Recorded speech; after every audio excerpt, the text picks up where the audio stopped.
ప్రభువైన యేసుక్రీస్తు నామానికి మహిమ కలుగును గాక. ఎఫెసీయులకు రాసిన పత్రిక 6వ అధ్యాయంలో నుంచి వాక్యం చదువుదాం. ఎఫెసీయులకు రాసిన పత్రిక 6వ అధ్యాయం 10వ వచనం నుంచి వాక్యం చూస్తే, తుదకు ప్రభు యొక్క మహాశక్తిని బట్టి ఆయన యందు బలవంతులై ఉండుడి, మీరు అపవాది తంత్రములను ఎదిరించుటకు శక్తిమంతులగునట్లు దేవుడిచ్చు సర్వాంగ కవచమును ధరించుకొనుడి. ప్రార్థన చేద్దాం. దయాళుడమైన దేవా, నీకు వందనాలు. ఈ రాత్రి నీ సన్నిధిలో మేమున్నాము. నీ కుమారుడైన యేసుక్రీస్తును మా మధ్య ప్రత్యక్షపరచండి. మాకు కావలసిన వర్తమానాన్ని దయచేయండి. నీ కృపను మా ఎడల విస్తరింపచేయమని నీ కుమారుడైన యేసుక్రీస్తును మాకు బయలుపరచండి. నీ బాహువును బయలుపరచండి. నీ ఆదరణను మాకు దయచేయమని యేసుక్రీస్తు నామమున అడిగి ముందు కొనసాగుతున్నాం తండ్రి, ఆమెన్. ప్రియమైన దేవుని బిడ్డలారా, మనం చదివినటువంటి ఎఫెసీయులకు రాసిన పత్రిక 6వ అధ్యాయాన్ని మనము చూసే ముందు ఒక మాట నేను మీకు జ్ఞాపకం చేస్తాను.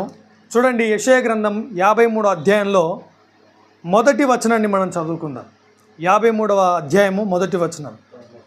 మేము తెలియజేసిన సమాచారము ఎవడు నమ్మెను? యెహోవా బాహు ఎవనికి బయలుపరచబడెను? యెహోవా బాహు ఎవనికి బయలుపరచబడెను? చూడండి, ప్రభువైన యేసుక్రీస్తును గూర్చి ఇక్కడ చెప్పబడిన మాట ఏంటంటే యెహోవా బాహు అనండి ఒకసారి.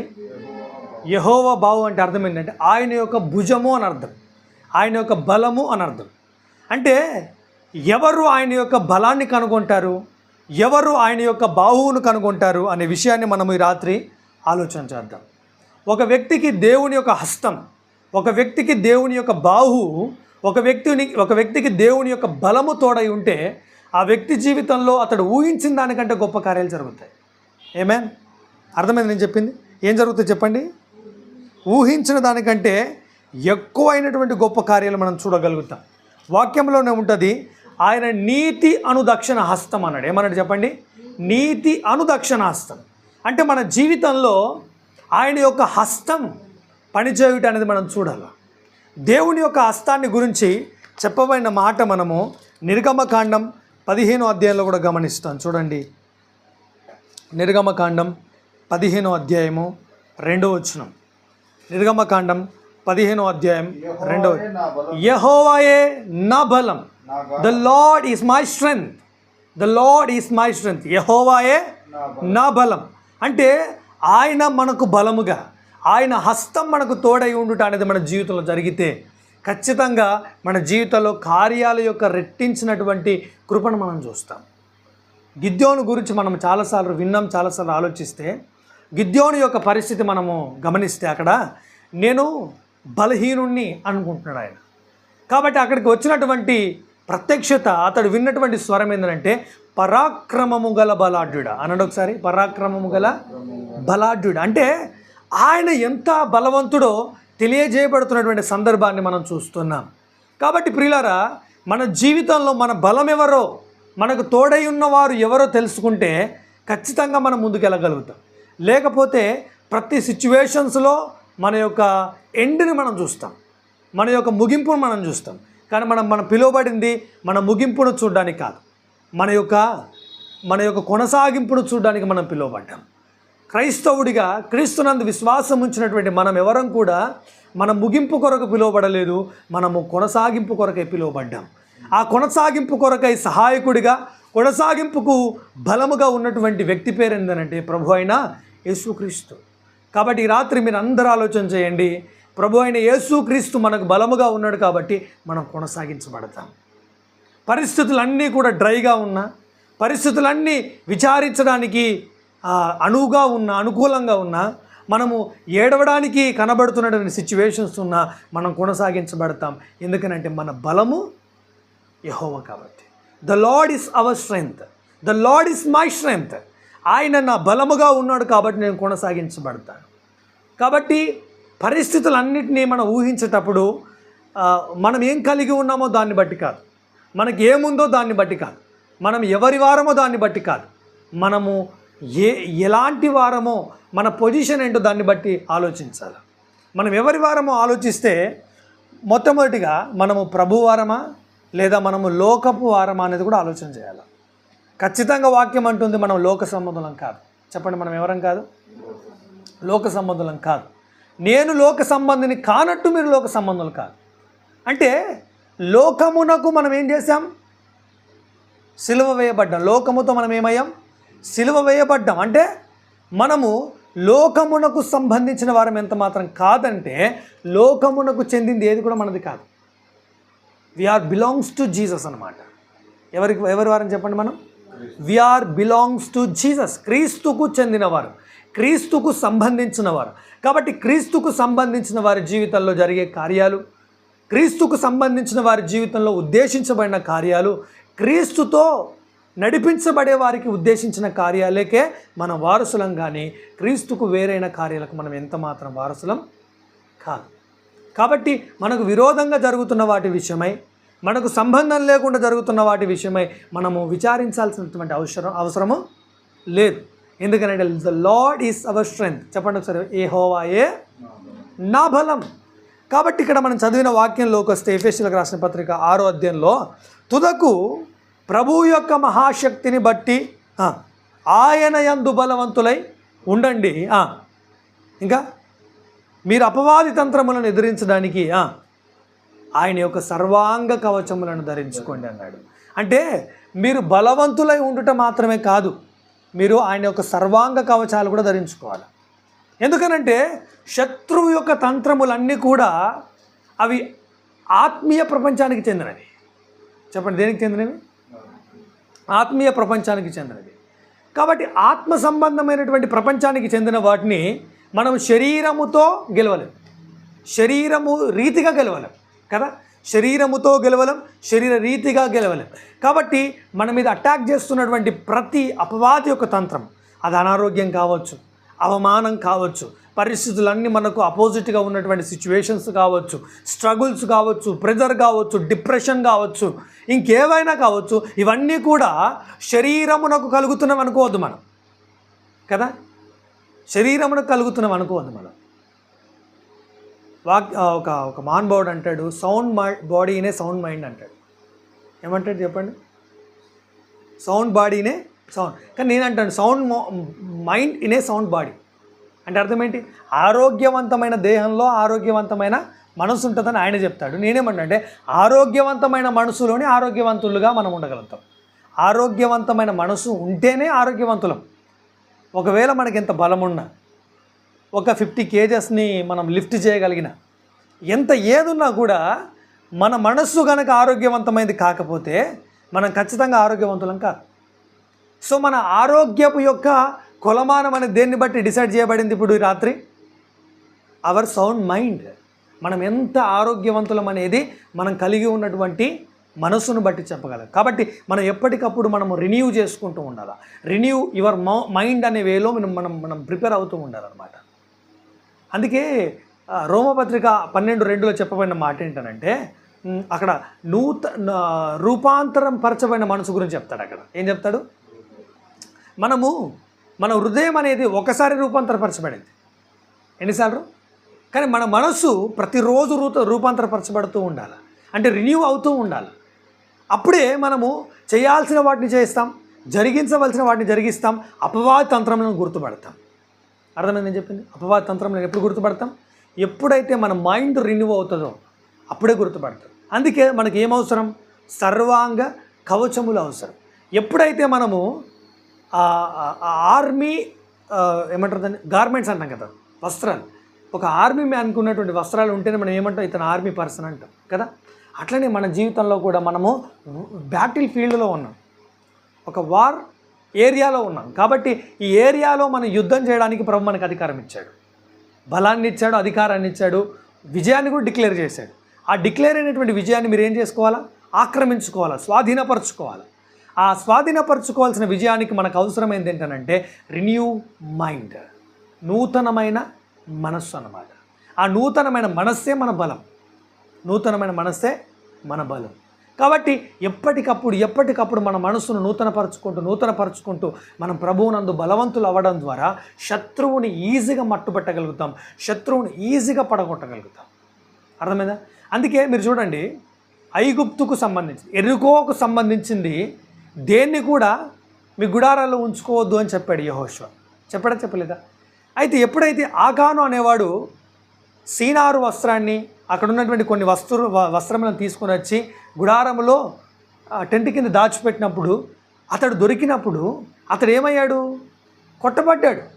అంటే ఆకాను అంటే అర్థం ఏంటంటే కలవరం అని అర్థం. ఏం చెప్పండి? కన్ఫ్యూజన్. లైఫ్లో కన్ఫ్యూజన్కి మూలం ఏంటంటే ఎరికో సంబంధమైంది మనం తెచ్చుకోవడమే. అంటే మన మనస్సు నూతన పరచబడకపోవడం. చెప్పండి, మన మనస్సు నూతన పరచబడకపోవడం. కాబట్టి ఎప్పుడైతే మనం నూతన పరచబడతామో, ఎప్పుడైతే మనం నూతనమైనటువంటి మనసుతో ముందుకు వెళ్తామో దేవుని కార్యాలకు ఎప్పుడు ఆలస్యం ఉండదు. మనము దేవుని యొక్క టైంలోకి రావాలంతే. మన మైండ్ రిన్యూ అవుతుంది, మన మనస్సు నూతనపరచబడుతుంది అంటే అర్థం ఏంటంటే we are entering into the God's timing అనమాట. We are entering into the heavenly time zone అనమాట. అంటే మనం ఎప్పుడైతే మన మనస్సును నూతనపరచుకోవడం ప్రారంభిస్తున్నామో, ఎప్పుడైతే మన మనస్సును నూతన మైండ్గా ఎంచుకుంటున్నామో అప్పుడు మన జీవితంలో హెవెన్లీ టైమ్స్లోకి మనం ఎంటర్ అవుతున్నాం. కాబట్టి అక్కడ మనకి ఏది ఆలస్యముగా అనిపించదు. అర్థమైందా? ఏది మనకు ఆలస్యముగా అనిపించదు. కాబట్టి ఇప్పుడు మీకు ప్రతిదీ ఆలస్యంగా అనిపిస్తుంది, దేవుడు ఇంకా నా పట్ల కార్యాలు జరిగించట్లేదు అనే ఒక డ్రైనెస్ అనేది వచ్చిందనంటే దానికి కారణం ఏంటి చెప్పండి? మనం ఇంకా దేవుని యొక్క సమయంలోనికి రాలేదు. మనం ఇంకా దేవుని యొక్క సమయములను బట్టి నడిపించబడట్లేదు. మనం ఇంకా లోక సంబంధమైన టైం జోన్ని అలవాటు చేసుకున్నాం. డిసెంబర్ అయిపోతుంది, జనవరి అయిపోయింది, ఫిబ్రవరి అయిపోయింది, ఆగస్ట్ అయిపోయింది, సెప్టెంబర్ అయిపోయింది, ఇప్పుడు అక్టోబర్ వచ్చింది, ఇంకా ఏది కార్యాలు అని అంటాం. నేనేమంటున్నానంటే మనము ఈ టైం జనవరి ఫిబ్రవరి టైంలోకి చెందిన వారం కాదు. We are belongs to heavenly times, we are belongs to heavenly works. కాబట్టి ఆ కార్యాల్లో, ఆ పరాక్రమములో, ఆ బలములో మనం కార్యాలు చూడాలని కోరుకుంటున్నాను నేను. చూడండి, ఇజ్రాయేలు జీవితాలలో, ఇజ్రాయేలు పరిస్థితులన్నీ మనం ఆలోచన చేస్తే దావీదు అనేవాడు చాలా చిన్నోడు. దావీదు అనేవాడు చాలా చిన్నోడు. ఇక్కడ తన యొక్క వయస్సు ఆటంకంగా లేదు విజయాన్ని ఇవ్వడానికి. ఉందా? ఆటంకంగా లేదు. ఎప్పుడైతే గొల్యాతు, శత్రువుగా ఉన్నటువంటి గొల్యాతు ఇశ్రాయేలు మీదకి వచ్చాడో సైన్యము మూగపోయింది, రాజు దాక్కున్నాడు, పరిస్థితులన్నీ కూడా వాని కంట్రోల్లో ఉన్నాయి. వాడు విచ్చలవిడిగా వాగుతున్నాడు, శత్రువుగా వాడు ఉన్నటువంటి వాడు రాజ్యం మీద ప్రగల్భాలు పలుకుతున్నాడు, దేవుని తిరస్కరిస్తున్నాడు. అప్పుడు అక్కడ చెప్పబడిన మాట ఏంటంటే, రాజా, నేను గొర్రెలు కాచుకునేటటువంటి వ్యక్తిని, ఆ గొర్రెల మీదకి నా మీదకి వచ్చిన ఎలుగుబట్టిని, సింహమును చీల్చి పడేశాను, వాటి నుండి విడిపించిన దేవుడే వీడి నుండి కూడా విడిపిస్తాడని చెప్పాడన్నమాట రాజుకి. అక్కడ కిందికి వెళ్తే రాజు తను గార్మెంట్స్ అంటాం కదా, యుద్ధ వస్త్రాలు ఇస్తున్నప్పుడు ఆ యుద్ధ వస్త్రాల గురించి ఒక మాట ఉంటుంది, నాకు ఇవి వాడుక లేదు, కానీ నా బలం ఏంటి, నేను ధరించుకునేది ఏంటంటే యెహోవాయే నా బలం. కాబట్టి మనం ధరించుకోవాల్సింది ఏంటంటే ఆయనే మన బలం అనే దాన్ని ధరించుకోవాలి. ఎప్పుడైతే ఆయనే మన బలం అనే దాన్ని ధరించుకోవడం అనేది మన జీవితంలో జరుగుతుందో అప్పుడు శత్రువు ఎంత పెద్దోడు అనేది మనకు అనవసరం, ఎంతమంది ఓడిపోయారనేది అనవసరం, ఎంతమంది భయపడ్డారో అనేది అనవసరం, ఇంతమంది చేయలేంది నా వల్ల అవుతుందనేది ప్రశ్న కాదు అక్కడ.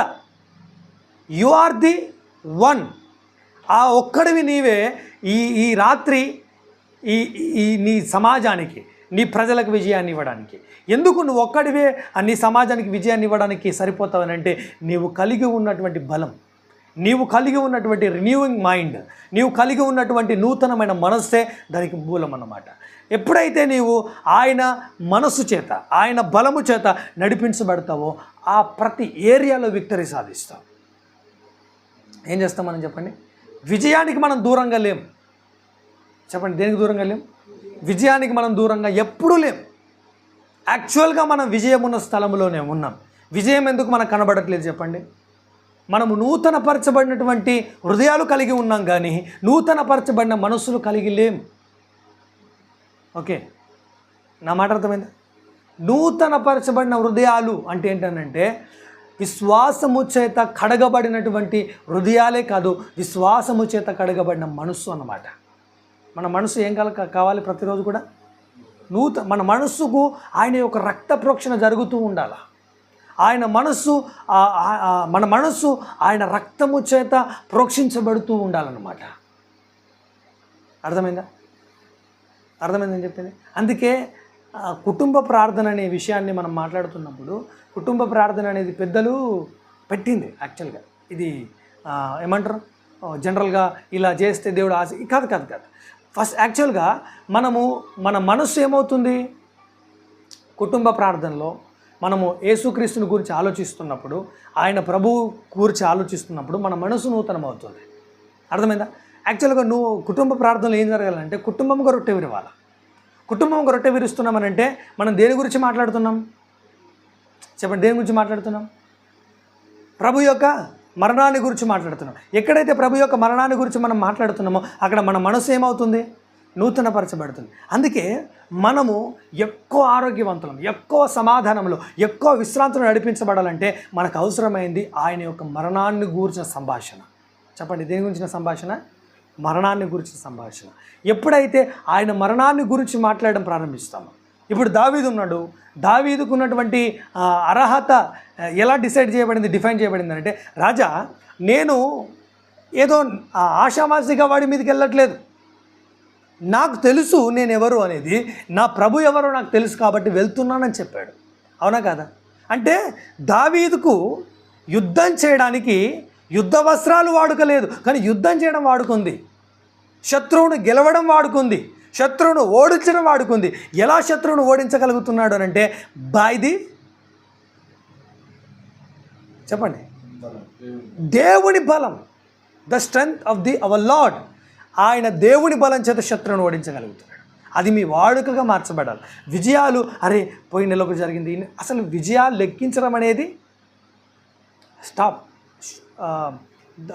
యోసేపు గవర్నర్గా ఉన్నప్పుడు, ప్రధానమంత్రిగా ఉన్నప్పుడు ఇక కొలిసి లెక్కించడం అసాధ్యమైంది కాబట్టి కొలవడం ఆపేశారు. నింపేండ్రా అన్నట్టుగా చేస్తారన్నమాట. మన జీవితంలో దేవుని కార్యాలు అలా ఉంటాయి. అందుకే దేవుని విజయాలకు మనం దూరంగా లేం. చెప్పండి, ఎక్కడికి లేం మనం? దేవుని విజయాలకు మనం దూరంగా లేం. We are near to his victor అనమాట. మనం ఎక్కడో దేవుని కార్యాలకు దూరంగా లేం. మనం దేవుని సంబంధులం అనంటే, ఆయన కాలంలో ఉన్నవారం అనంటే, ఆయన మన పట్ల గొప్ప కార్యాలకు ఆల్రెడీ మనం వారసులం.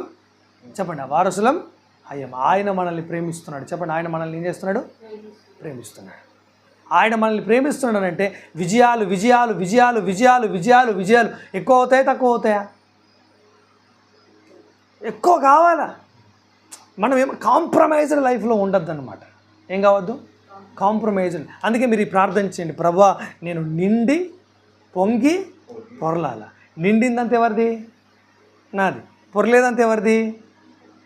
నేను అనేకులకు ఆహారం పెట్టాలి ప్రభువా, అనేకులను పోషించాలి ప్రభువా. నేను ఆ స్థాయికి చెందినవాడిని, ఆ కోవకు చెందినవాడిని. నేనేంటి ప్రభా ఇంకా ఏమంటారు, అడుగుపోయినటువంటి పాత్ర లెక్క, చిల్లు పడ్డటువంటి సంచి లెక్క, మన హోల్ పడ్డటువంటి ఒక పాత్ర లెక్క ఎందుకుండా పోషణ కొద్ది జారిపోతూనే ఉంటుంది కదా. అలా కాదు కదా మన జీవితం. మనము ద్వితీయోపదేశకాండం చదవండి. ఒకవేళ మీరు ఫ్యామిలీ ప్రేయర్ చేస్తే మనందరం కూడా ద్వితీయోపదేశకాండం 28వ అధ్యాయం చదువుకోండి. ప్రతిరోజు కూడా దాన్ని డిక్లేర్ చేయండి. డిక్లేర్ చేయాలా మనం ప్రతిదాన్ని కూడా. అలా డిక్లేర్ చేసి ప్రభు పాత్రను తీసుకోండి. మన జీవితంలో మునుపన్నడు చూడనటువంటి భయంకరమైన కార్యాలు చూస్తాం. ఆమేన్. అర్థమైంది నేను చెప్పింది? అంటే ఆయన బలము చేత మనం నింపబడుతూ ఉండాలి. ప్రతిరోజు ఆయనే మన బలముగా మార్చబడుతూ ఉండాలి. శత్రువు ప్రతిరోజు మన మైండ్ మీద అటాక్ చేస్తూనే ఉంటాడు. డిప్రెషన్స్ తీసుకొని వస్తాడు, డిసప్పాయింట్మెంట్ తీసుకొని వస్తాడు, ఇంకేవేవో ఆ పిచ్చి పిచ్చి ఆలోచనలు తీసుకొస్తాడు. ఏవి వాడు తీసుకొచ్చినా కూడా మనం నమ్మాల్సింది నా బలము ప్రభు. ఓకే, నా బలము ప్రభు. వాక్యం ఇలా ఉంటుంది 105వ కీర్తన 35వ వచనంలో, ఐగుప్తులో నుంచి బయటకు వచ్చిన వారిలో ఎవ్వరికి కూడా నిస్సత్తువ చేత త్రొట్రిల్లిన వాడు ఒక్కడు లేడు. ఆమేన్. నిస్సత్తువ చేత త్రొట్రిల్లిన వాడు ఒక్కడు లేడు. మన జీవితంలో కూడా నిస్సత్తువ చేత త్రొట్రిల్లిపోయే పరిస్థితులు రావు. ఓకే, మనం పరిచర్య ప్రారంభిస్తున్నప్పుడు ఎంతమంది ఉన్నాం? ఇంతే కదా. ఆ రోజు ఈరోజు వచ్చిందనుకొని మరలా మనము రెట్టించిన ఉత్సాహంతో ప్రారంభిస్తూ ముందుకెళ్ళాలి. వెనుకున్న వాటిని మరిచి ముందున్న వాటి కొరకు, అంటే దేవుడు ముందు మన కొరకు వేటిని సిద్ధపరిచిండో అది మన గమ్యం, అది మన జీవితం. జరిగింది కదా. అసలు వాస్తవంగా ప్రభువే పూర్వకాలపు సంగతులను ఏం చేయొద్దన్నాడు? జ్ఞాపకం తెచ్చుకుంటున్నాడు. మనం ఎందుకు జ్ఞాపకం తెచ్చుకోవాలా? Past is past. పాస్ట్ అనేది ఏమైపోయింది? అది ముగించబడిన అధ్యాయం. దాన్ని నువ్వేం చేయలేవు, మార్చలేవు. కానీ ముందున్నటువంటి స్టోరీ మార్చుకోవచ్చా? ముందున్న భవిష్యత్తును మార్చుకోవచ్చా? Everything is possible with our God. అర్థం? ఇప్పుడు నినివే పట్టణం ఉందా? నినివే పట్టణం యొక్క భవిష్యత్తు ప్రవచించబడింది. ఏంటా భవిష్యత్తు? మటాష్ అయిపోతారు మీరు అందరని చెప్పాడు. ఎప్పుడైతే రాజు సింహాసనం దిగాడో అందరూ కూడా ప్రభు వైపు తిరగడం ప్రారంభించారో వారి విషయమై దేవుడి ఆలోచన దేవుడే మార్చుకున్నాడు. మన దేవుడు మన జీవితం పట్ల ప్రత్యేకమైన ఉద్దేశాలు కలిగి ఉన్నాడు. కాబట్టి మనం భవిష్యత్తును ప్రవచిద్దాం, మన భవిష్యత్తుని డిక్లేర్ చేద్దాం, మన భవిష్యత్తుని ఏదో పాజిటివ్గానే ఇట్లా అనుకోవద్దు. నేను పాజిటివ్గా, దేవుడు మన పట్ల కలిగి ఉన్న భవిష్యత్తు గొప్పది. మనం కొత్తగా ఈరోజు కొత్తగా స్టార్ట్ చేద్దాం, ఈరోజు కొత్తగా ముందుకు వెళ్దాం. ఓకే, మన ఆలోచనలు ఎలా ఉండాలంటే ప్రభు మనకు ఇవ్వబోతున్న వారిని బట్టి చూద్దాం. మనం కోల్పోయిన వారిని బట్టి కాదు, మనకి ఇవ్వబోతున్న వారిని బట్టి, మనతో కలిసి నడిచే వారిని బట్టి మనము ప్రభువును బట్టి ముందుకు కొనసాగుదాం. అందుకే మీరు అందరూ కూడా ఇలాంటి ఒక కమిట్మెంట్ తీసుకోవాలంటే ప్రభువు నా బలముగా ఉన్నంతకాలం నా జీవితంలో ఏది నాకు అపజయం కాదు. నిజానికి లోకానికి అది ఎలా కనిపించవచ్చు? అపజయంగా, ఓటమిగా కనిపించవచ్చు. కానీ this is not hour failure. ఇంకా మనం ఓడిపోలే, ఇంకా మన చాప్టర్ క్లోజ్ అవ్వలే, ఇంకా మనం ముగించబడలేదు. ఇంకా మనకు ప్రయాణించవలసిన శక్తికి మించిన ప్రయాణం మన జీవితంలో ఉంది. ఏలియా కూడా బదరీ వృక్షం కింద నా చాప్టర్ అయిపోయింది, క్లోజ్ అయిపోయింది అనుకున్నటువంటి టైంలో ఆయన యొద్దకు ఒక ప్రత్యక్షత వచ్చింది. This is not your closing time అని చెప్పాడు. ఏం చెప్పాడు? ఇంకా శక్తికి మించిన ప్రయాణం నువ్వు చేయాలని చెప్పాడు. అంటే మనల్ని బలపరిచే దేవుడు, మనల్ని శక్తిమంతులుగా చేసే దేవుడు మనకున్న ప్రయాణాన్ని కూడా బోధిస్తున్నాడు. మనల్ని ఎందుకు బతికించాడు, ఎందుకు ఇంకా ఇప్పటివరకు కొనసాగించాడు, ఇంకా దేవుని హస్తం మనకి ఎందుకు మరగలేదు, దేవుని హస్తం ఇంకా మనకి ఎందుకు సహాయం చేస్తుందనంటే మనం స్ట్రెంగ్తెన్ అవ్వడానికి, మనం బలం పొందుకోవడానికి. మనం ఎందుకు బలం పొందుకున్నామనంటే మనము ఒక బలమైన జనరేషన్ని తయారు చేయడానికి. ఆమేన్. దేవుని మహిమ మన మీద ప్రకాశించేది దేని కొరకనంటే రాజులు మన యొద్దకు రావడానికి, ఇన్ఫ్లుయెన్స్ పర్సన్స్ మన దగ్గర రావడానికి. మన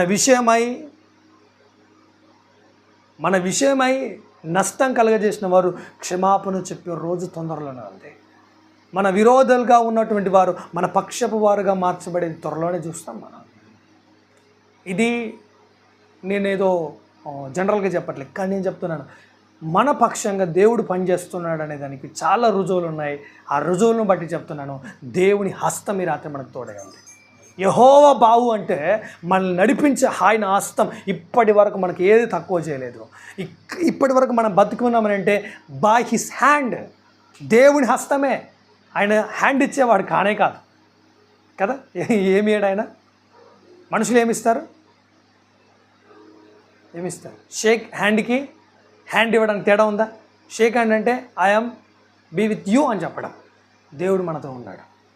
God is with us. Amen. చెప్పండి, ఆయన మనతో ఉన్నాడు, ఆయన హస్తం మనతో ఉంది. కాబట్టి ఆయన బాహు మనకు బయలుపరచబడింది. ఆయన మనల్ని చాలా పూర్ణమైన బలంతో నింపి నడిపిస్తున్నాడు, పూర్ణమైన సామర్థ్యంతో నింపి నడిపిస్తున్నాడు, పూర్ణమైన శక్తితో నింపి నడిపిస్తున్నాడు. మనం ఇంకా గొప్పగా చూడబోతున్నాం. ఆదివారం జరగబోయే కూడిక దేవుడు ఖచ్చితంగా మనకు తోడే గొప్ప కార్యం చేయబోతున్నాడు. ప్రిపేర్ అవ్వండి దాని కొరకు. ప్రభువా ఆ కూడిక ద్వారా నా జీవితంలో కార్యం, నేనేమన్నానంటే ఎవరి జీవితంలో కార్యాల కొరకు మీరు చూడొద్దు. నేను ఇలా ఉండుట నిశ్చితం కాదు. నేను ఏదైతే నా జీవితంలో జరగాలని నువ్వు ఊహిస్తున్నావో, నువ్వు ఆలోచిస్తున్నావో ఆ కూడికలో నేను దాన్ని పొందుకోవాలి ప్రభు అని చెప్పండి. మీరు ప్రతి కూడికలో మీ గురించి ఆలోచించండి. ప్రతి కూడిక ఇది నా కొరకే అని ఉద్దేశించండి, నా కొరకే ఇది అని మీరు ప్రవచించండి. అలా మీరు ప్రవచిస్తున్నప్పుడు మీరు పొర్లుతారు, పొంగుతారు, మీరు పొర్లుతారు. అలా మీ ఆ ప్రవాహంలోనికి అనేకులు వస్తారనమాట. మీరు పొందుకున్న రోజే జనాలు వస్తారు. మీరు పొందుకోకుండా ఏ జనాన్ని ప్రభు నడిపాడు. ఎందుకంటే నేను మీకే పెట్టలేకపోతే వచ్చే వాళ్ళకి ఏం పెడతాను? So receive that. మీరు పొందుకోండి అన్నమాట. రిసీవ్ చేసుకోండి. ప్రభు మిమ్మల్ని దర్శిస్తున్నాడు, ప్రభు మీ వైపు చూస్తున్నాడు, ప్రభు మీకు ఇవ్వాలని ఆశపడుతున్నాడు. ఎందుకు ఇన్ని ఆపర్చునిటీస్ ఇస్తున్నాడు మనకి, ఎందుకు ఇన్ని కూడికలు ఏర్పాటు చేసుకునే కృపణిస్తున్నాడు, ఎందుకు మనం ఇంకా ప్రభు కొరకు బయటకు వెళ్ళి ప్రభు కొరకు మహిమగల కార్యాలు జరగడానికి సహాయం చేస్తున్నాడు అంటే ఆయన గొప్ప కార్యాలు చేయడానికి సిద్ధంగా ఉన్నాడు. మీరు రిసీవ్ చేసుకోవడానికి రెడీ ఉన్నారా? అంతే. The point is that. మీరు గొప్ప కార్యాలు చూడడానికి రెడీ అవ్వండి. This is your season. మీరు దేవుని కార్యాలకు దూరంగా లేరు, దేవుని కార్యాలకు ఎడముగా లేరు. దేవుడు మీకు తన వీపును చూపించట్లేదు, దేవుడు మీకు ఆయన యొక్క ముఖ దర్శనాన్ని ఇస్తున్నాడు. ఆయన ముఖము, ఆయన మహిమ మీ మీద ప్రకాశిస్తున్నప్పుడు మీరు చూడబోయే కార్యాలు లెక్కించడానికి కూడా సాధ్యం కాదు.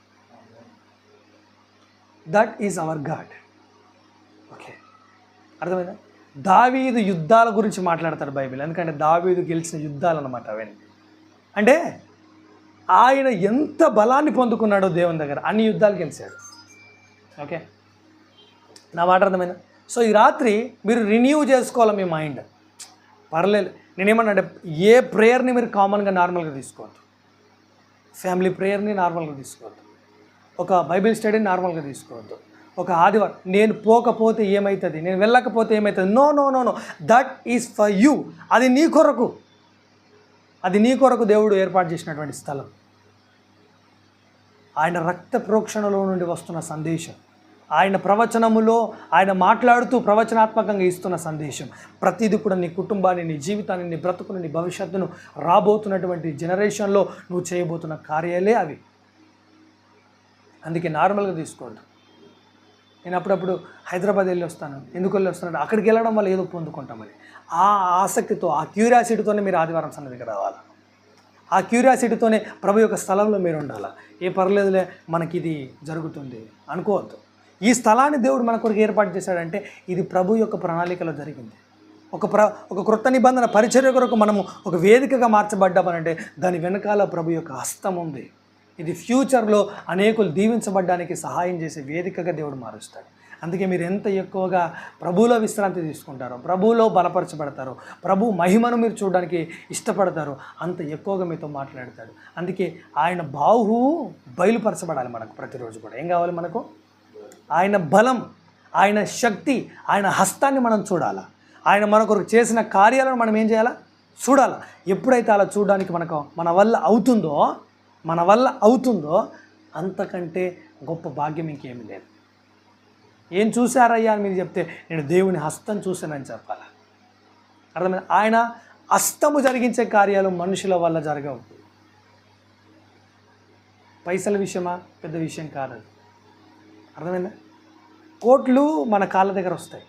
Money is our servant, not our boss. పైసలు చెప్పండి, డబ్బులు మన బానిసలు కదా, మన యొక్క వర్కర్స్. డబ్బు గురించి మనం ఆలోచించద్దు. నేనేమన్నంటే మన మైండ్లో ఉండాల్సింది ఏంటంటే శక్తికి మించిన ప్రయాణం. మనకు ఉద్యోగం ఇచ్చినా, మనకు డబ్బులు ఇచ్చినా, మనకి ఇల్లు ఇచ్చినా, మనకు స్థలం ఇచ్చినా, మనకి ఏమి ఇచ్చినా ఇవన్నీ దేని కొరకు చెప్పండి? ప్రభు మహిమ మనలో నుంచి బయటకు వెళ్ళాలి. ప్రభు యొక్క కార్యాలు అనేకులు చూడాలి.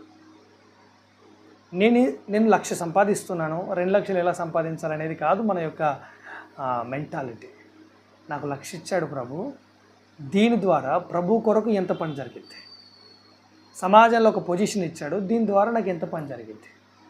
సమాజంలో నన్ను చూడండి. మన పరిచర్య జరుగుతున్నప్పుడు నేను చాలామందిని గమనించాను. వారు ఈ పరిచర్య కంటే వాళ్ళ యొక్క సుఖాన్ని ప్రేమించిన వాళ్ళని కూడా నేను చూశాను. వాళ్ళ వ్యక్తిగత కార్యక్రమాలను ప్రేమించిన వారిని కూడా నేను చూశాను. ఇప్పుడు వాళ్ళు ఎక్కడున్నా నాకు అనవసరం, కానీ నేనేమన్నానంటే మనం ప్రభు యొక్క పరిచర్యని ప్రేమించే వాళ్ళమైతే దేవుడు మనల్ని పోషించినట్టుగా, దేవుడు మనల్ని నడిపించినట్టుగా, దేవుడు మనల్ని దీవించినట్టుగా ఎవరిని దీవించాడు. అర్థమైంది చెప్పండి. కాబట్టి ఆయన మీద మీరు ఫోకస్ చేయండి, ఆయన మీద మనసు పెట్టుకోండి, ఆయన మీద మీరు ఆనుకోండి. మీ మైండ్ అంతా కూడా పరిచర్య అనేది రన్ అవుతూ ఉండాలి, మినిస్ట్రీ అనేది రన్ అవుతూ ఉండాలి, దేవుని కొరకు అనే ఆలోచనతో మీరు బతకాలి. అర్థమైందా? ఆ మాట చదివి మనం ముగిద్దాం. దాని కొరకు దేవుడు మనల్ని బలపరుస్తున్నాడు. చూడండి, కొరింథీయులకు రాసిన 2వ పత్రిక 5వ అధ్యాయం, 2 Corinthians chapter 5 verse 16. కావున ఇక మీదట అన్న 15 వచ్చిన జీవించు వారిక మీదట తమ కొరకు కాక తమ నిమిత్తము మృతి పొంది తిరిగి లేచిన వారి కొరకే జీవించుటకు ఆయన అందరి కొరకు మృతి పొందనని నిశ్చయించుకుంటున్నాను. చాలా. ఇప్పుడు జీవిస్తున్న మనము ఎవరి కోసం జీవించాలండి? ప్రభు కొరకు జీవించుట. దాని కొరకు మనకు బలాన్ని ఇస్తుంది. దాని కొరకు ఆయన బాహువుని ఇస్తున్నాడు, దాని కొరకు ఆయన మనల్ని ప్రోత్సహిస్తున్నాడు. ఏమేన్ అర్థమైందా? అందుకే నేనేమంటే వరల్డ్లీ థింగ్స్ అన్నీ కూడా లోకం దేని వెంట పరిగెడుతుందో అవన్నీ మీ వెంట పరిగెడతాయి. లోకానికి డబ్బు కావాలా, లోకానికి బిజినెస్ కావాలా, లోకానికి చాలా కావాలా, లోకానికి చాలా కావాలా, అవన్నీ మీ వెంబడి వస్తాయి. మీరు ప్రభు వెనకాల పరిగెడితే, మీరు ప్రభు వెనకాల ముందుకు వెళ్తే, ప్రభు కొరకు మీరు నిలబడగలిగితే అవన్నీ కూడా మీ వెనకాల వస్తాయి. అందుకే మనం నిలబడాల్సింది ప్రభు కొరకే. మన ఫైనల్ ఎజెండా ఏంటి? Revealing God's glory. చెప్పండి ఒకసారి, రివీలింగ్ గాడ్స్ గ్లోరీ. మన ద్వారా క్రైస్ట్ గ్లోరీ అనేది బయటకు రావడమే దేవుని చిత్తం. మనము అసలు మనీ అనేది మ్యాటర్ కాదు. ఎందుకు? Money is not our boss కాబట్టి.